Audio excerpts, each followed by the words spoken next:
I'm Logan Crawford, and right now on Spotlight, we're diving into the fascinating world of mathematics with Math is Wonderful by Dr. Fred Hardwicke.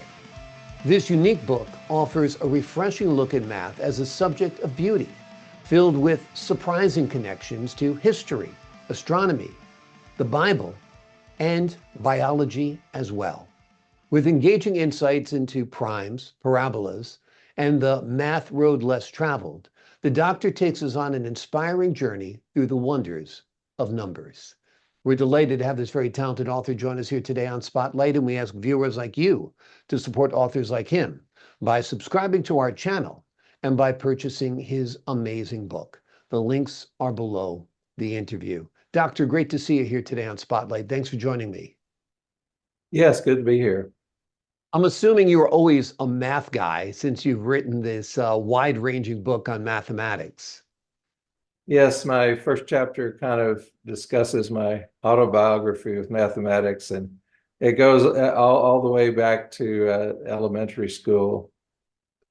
Was it a teacher who sparked your interest? Tell us how the love affair began for the folks who haven't read your book yet. No, actually, I by nature am sort of a self-taught person in many ways, and I was interested in math long before we got into all the really neat stuff like algebra and geometry and things like that. So Did it just come to you easily? Did you just find numbers something you related to, perhaps even more than words in some cases? I don't know that I've ever made anything less than an A in math. Hmm. Yeah, I would say not only it come easily, but also I was fast. I still am. Yeah. Uh, I think people's brains are wired differently. Some have math brains, some have literature brains. Absolutely. Now, exactly all the mechanics of that, I'm not aware of, but I tell people that I've got the three M's. I've got math, I've got music, and I've got memory. So, and Those I are hope three all great three of things. those as long as possible. Exactly, exactly. To me, it seems math and music are related. Don't you think? Yes, yes.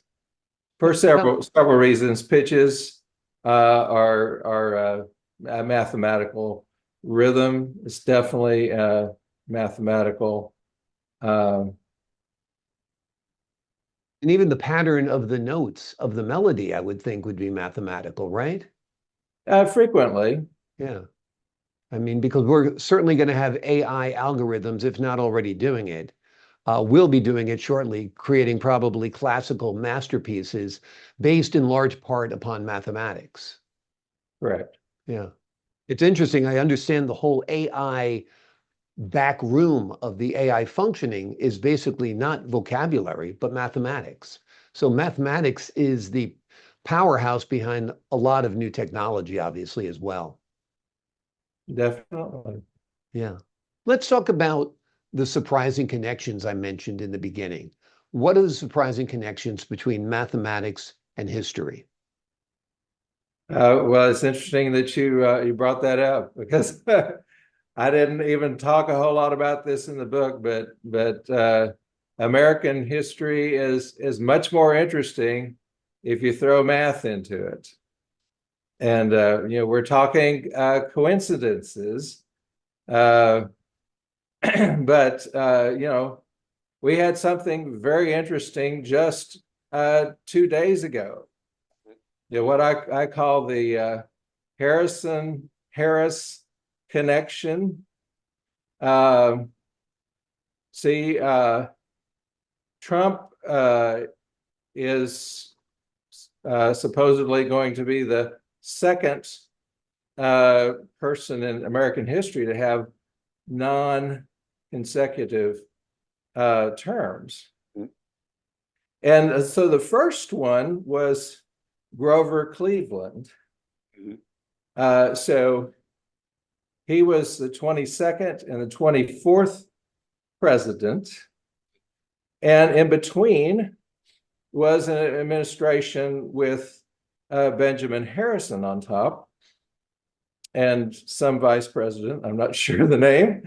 But then Harrison had to concede then to Grover Cleveland on that race that brought Cleveland back in. And in the same way now, 2 days ago, not Harrison, but Harris conceded to Trump. But what I found fascinating is if you look at the numbers in between, these sandwich presidencies, if you will, that Benjamin Harrison was president number 23, and Joe Biden is president number 46, which is twice 23, and also it brings the whole human biology thing into your brain as well. So I'm calling it a extraordinary coincidence, and this is one of the things that mathematicians think about. Exactly. You guys view the life and the world differently. You do look for math equations in a lot of it. You found one very unique in the latest election and in the previous election as well. Talk a little bit about the math road less traveled, the concepts that you detail in your book. Yes. So I grew up in the middle of the Cold War, and mathematics was becoming very, very functional, very pragmatic. The idea of finding solutions to problems was at the core of my math training. So the idea of mathematics as being like a form of art or something like that really wasn't much there. But early in my growing up, I found geometry very artistic, and was doodling with various spirals and things of that nature, and then as I was doing some of these thinking more in recent years about number progressions and the diagonal on the multiplication table that forms what we call parabolas. I'm seeing a lot of artistry, so to speak, there. And I looked toward that day right before COVID struck, when I discovered what I call the 7 great numbers. That was something that made me think, I need to write this stuff down. Yep. and then I had the unfortunate event of having my younger brother, who was formerly a math teacher, passed away in an automobile accident. And I thought, wow, I really should. I should write a math book and write it in memory of my brother. And that was part of the healing process, I guess, for me. Yeah. Well, it's a beautiful tribute to your brother. It's a beautiful book, and it is wide-ranging, like I said, dealing with so many different aspects of society and numbers combined together. You talked about the 7 great numbers discovery. Tell us about that. Well, so for a number of years, I had a few extra minutes at the night before I went to bed, where I'd do some Sudoku puzzle or whatever. And then I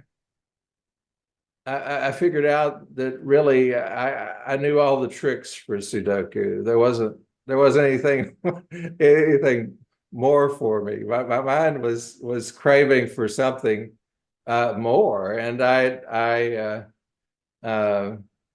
scooted over into parabola connections between different numbers, and with time, I was thinking, "Wow, this is even more interesting than Sudoku," and it's kind of like an undiscovered cave that you put the light on and look around and awe and wonder. I mean, that's so. My math was basically asking one question, trying to answer it, and that would lead to yet another question, another question. And, before long, I was exploring areas I think that uh, people haven't explored in a long time. The idea of triple parabolic bonds, which I had no idea that even existed. And that's where the seven great numbers uh, came out, and this idea of starting with the very first one, which is 120, and spiraling all the way up to infinity, actually, beginning with those first seven numbers. It it was just it was just a whole new world for me. I was like, well, why didn't somebody tell me about this back when I was young? It's probably because they didn't know about it either, So That's great. That was your aha moment when it comes to math, and it was a wonderful one to have, no doubt.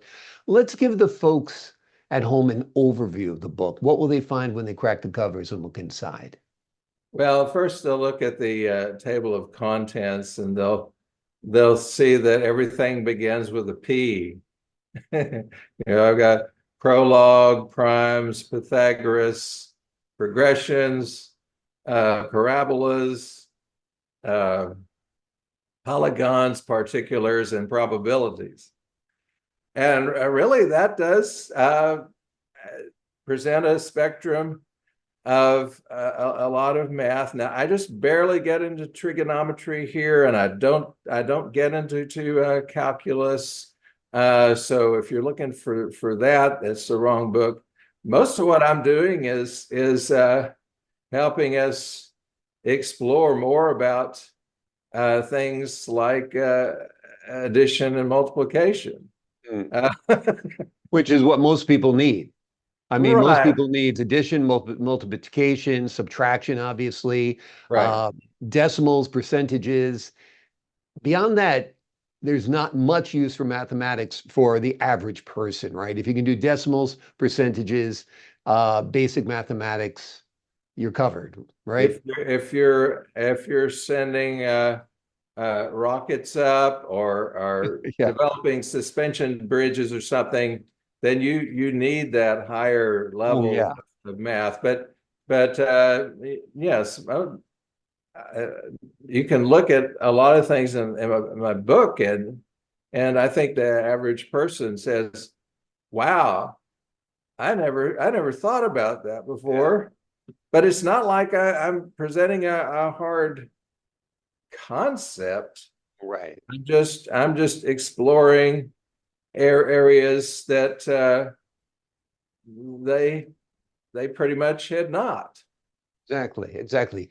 A lot of people ponder meadows. Some people ponder the ocean, the stars, the sky. You ponder numbers. And so that's wonderful because it's unique and different and has resulted in this wonderful book. Is there a favorite chapter in this book, and why does it resonate with you? And why do you think it'll resonate with the readers? Well, uh, it's like uh, music. I've given many piano concerts over the years, and people ask me, "What is my favorite composer?" And the answer is the ones whose pieces I'm working on right now. Right. So I mean, I I love the chapter on polygons. I think the one on particulars, which is kind of a index or encyclopedia of numbers all the way from 1 to well 2024 and beyond. But I think probably it is the one on parabolas that I'm find myself saying maybe that's the best chapter, but certainly the one that I spent the most time with. You're trying to go through all the factors of these 3 and 4 digit numbers. It takes time to go in there and find everything out that you're wanting to find out. So yes, I spent a lot of time on that, and there's some really interesting things in there. I talk about the golden and even platinum elevators, and that's a whole other story. But there's some really wild things that numbers do. Yeah. Yep, without a doubt. One of the things the numbers do is they're related to art. You mentioned this when talking about geometry. Why is that? Is that the symmetry? Is that the shapes? Is it the dimension? Talk to us a little bit about the relation between mathematics and art. Yes, I am not an artist, but I do have a sister-in-law and a mother who were, and so they tell me that there are certain do's and don'ts about what you do with your pastels or oils, or even houses. You're supposed to have an odd number of gables rather than and even things like that. So yeah, I am a photographer, and I've learned some techniques on how to try to improve that. I would think paint by numbers would be your thing. No, I'm only kidding. Just my little mathematic joke of the day. Let me ask you about the connection between the Bible and mathematics.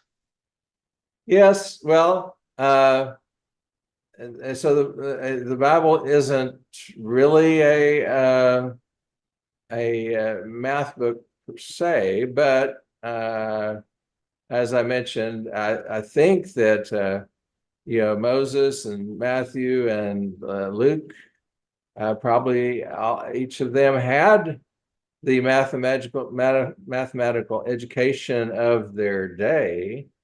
And then that's kind of spills over in the way that things are described. I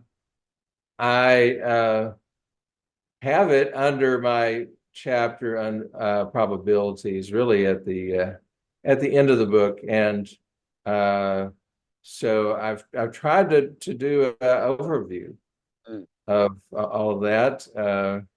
Talked about how one of the progressions that I had mentioned earlier, I kind of consider it the Bible's progression, because some of the Bible's numbers are on that, including the famous 666. Yeah.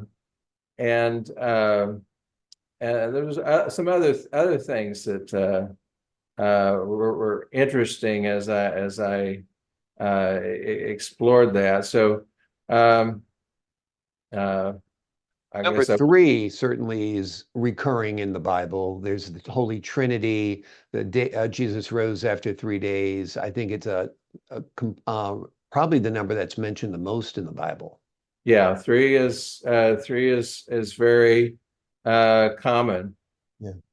And 7 and 12 and 4. I mean, Exactly. there's yeah, I've done a pretty good job of trying to point out some of the interesting features there. Let's talk a little bit about spiral staircases to infinity and its significance. Oh, yes. Well, we go back to those, uh, seven great numbers. But the thing about these parabolic connections is that you take one level and you have, say, the original three great numbers of 120, 168, number of hours in a week, and 240, which is twice 120. So you can take those at the lowest level, and then if you multiply by 4, you have another group of numbers uh, that are doing the same thing. So at least in my mind, I viewed those 7 numbers as coming around then to the number that was 4 or 16 above the original number. But these 7 are interesting because they don't spiral around to 4. They spiral around to 16. So they didn't connect with 4. But if you start at 480, that's 120 times 4, you can create yet another spiral. So it's like there are a double spiral staircase, if you will, which back in 1953, Watson and Crick put forth their proposal of how genes fit together, and it's a double helix, very close to the way these 7 numbers are set up. Absolutely fascinating for sure. Let me ask you about Pythagoras and the chapter you wrote on Pythagoras and its relevance today. Okay, well, Pythagoras is a very old name, kind of like Hippocrates in medicine. You have Pythagoras in math. And there's a great deal that we don't know. We don't even know for sure if he developed that theorem, or if it were just one of his followers. But we do know that one of his followers, named Euclid, provided his own proof for it. And of course, right angles are very much a part of our construction. All the skyscrapers behind you there have to go directly vertical to the ground, or else they would be the Leaning Tower of New York or something like that. Yeah. But this idea that this leg squared plus this leg square equals hypotenuse squared, and I delved in particularly. I know we have the computer technology to get square roots on everything quickly and that sort of thing, but I focused on the whole number groups, and most people are familiar with the 3 squared, 4 squared, 5 squared, which I call the most famous Pythagorean right triangle. Yeah. But then there's actually two different groupings of them, and I go through that, as well as discuss some of these spiral geometric creations that relate to the Pythagoras theorem. We hear a lot about STEM nowadays: science, technology, engineering, and math. Math, in many ways, is at the root of all of the other areas of study. What advice do you have for students and educators on how to cultivate a love for mathematics? That is a real good question. I honestly didn't write the book to start a math revolution. I think that in most people's minds, uh, you have the reading, writing, and arithmetic. So yes, math is there in the kind of in the top three of being a person of knowledge. But I mean, I guess the problem in math is, that of course they have a textbook that's written a particular way, kind of a boring way, in my opinion. So then you have the folks who are say good at math, and they don't need to be doing endless two-digit addition assignments because they've already mastered that. So it's like, so math kind of becomes a little boring to them. And on the other hand, you have those that just conceptually they just don't connect with math, and so uh, yeah, figuring out how to get them up, because we want everybody to have some functionality in math, uh, and that's a real challenge. But I was sorry to it's a book plug, obviously, but reading my book, I think, does open up the ideas that perhaps we could uh, keep the smarter ones from being bored by just doing the mathematics related to the parabolas and things like that, and they'll just be that more secure in the answers to mathematical equations, maybe beyond the multiplication table. I mean, I can pretty much do everything up to 16 times 16 just in my head. But you know, not everybody is there or needs to be there, and Right. Or it's always motivated. nice at the end of the day to have calculators. Exactly. And it's nice that they're all on our phones nowadays. I would have been an A student if I had ChatGPT and this phone in 1980 in high school. That's for sure. Um, I think your book is important for people who love math, obviously. I have a son who is an actuarial, so he's getting the book for sure.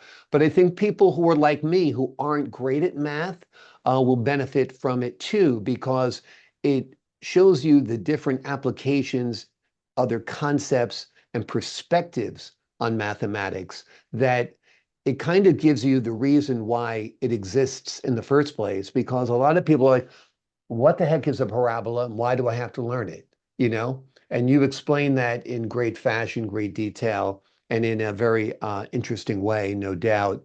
Before we leave you today, what are you hoping the folks at home get from your book? Well, I think I wrote it to be enjoyable, and occasionally my sense of humor is a little bit off, maybe, but I think there's some chuckles in this book that may surprise you to find them in a book of math. But it's always good to be reading a book that from time to time makes you smile, and you're learning at the same time. Uh, but yes, I mean, beyond that, I just would like for people to uh, have a greater awareness of what's out there in math. So when they're driving around and they see geodesic dome or something like that, Yeah. they can they can just appreciate it more. Exactly. I think you accomplished all of your goals, no doubt. In fact, I was driving just this morning. I said, honey, it's right past the geodesic dome. Okay, about a block and a half. No, I'm only kidding. Great talking to you, doctor. I love your sense of humor. It's a little offbeat. So is mine, as you can see, since I'm making fun of geodesic domes and how unbright I am by needing ChatGPT and a calculator. Thanks so much for your insight today and your wisdom. I appreciate your time, doctor. Okay, thank you. My pleasure. To the folks at home, I'm Logan Crawford, thanking you for your time this time. Until next time on Spotlight. And once again, the name of the book is Math is Wonderful.